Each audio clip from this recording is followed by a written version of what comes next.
హైదరాబాద్లోని భాజపా రాష్ట్ర కార్యాలయంలో రాష్ట్ర ఆవిర్భావ వేడుకలు ఘనంగా జరిగాయి. పార్టీ అధ్యక్షుడు లక్ష్మణ్, శాసనసభాపక్ష నేత కిషన్ రెడ్డి పాల్గొని త్రివర్ణ పతాకం ఎగురవేశారు.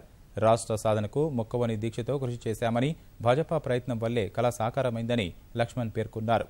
ఓట్ల కోసం, సీట్ల కోసం కాకుండా ప్రజల ఆకాంక్ష మేరకు నిస్వార్థంగా పనిచేశామని స్పష్టం చేశారు. ఈ కార్యక్రమంలో నాగం జనార్దన్ రెడ్డి, పలువురు ఎమ్మెల్యేలు, కార్యకర్తలు పాల్గొన్నారు.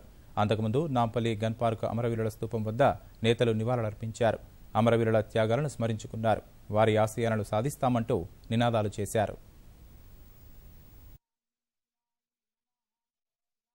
తెలంగాణ రాష్ట్ర ఏర్పాటుకు బీజేపీని విడదీసి చూడలేమనేది ఒక చారిత్రాత్మకమైన సత్యం. అది చిన్న రాష్ట్రాల వల్ల పరిపాలన సౌలభ్యమే కాకుండా అభివృద్ధికి దోహదపడుతున్నటువంటి విశాల దృక్పథంతో ఒక రాజకీయ తీర్మానం చేసి తెలంగాణ రాష్ట్ర ఆవశ్యకత గురించి చాలా స్పష్టత ఇచ్చినటువంటి ఏకైక పార్టీ అది భారతీయ జనతా పార్టీ.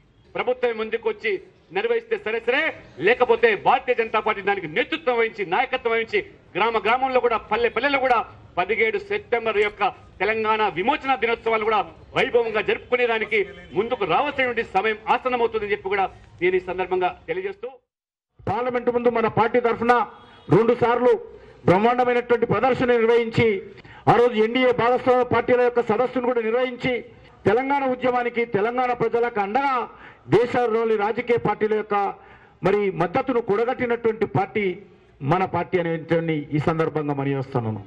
ఏ రకంగా తెలంగాణ సాధనలో మనం ముందుండి పోరాటం చేశామో, తెలంగాణ అభివృద్ధిలో కూడా ఆ దిశలోనే మనం ముందుండాల్సినటువంటి అవసరం ఉంది.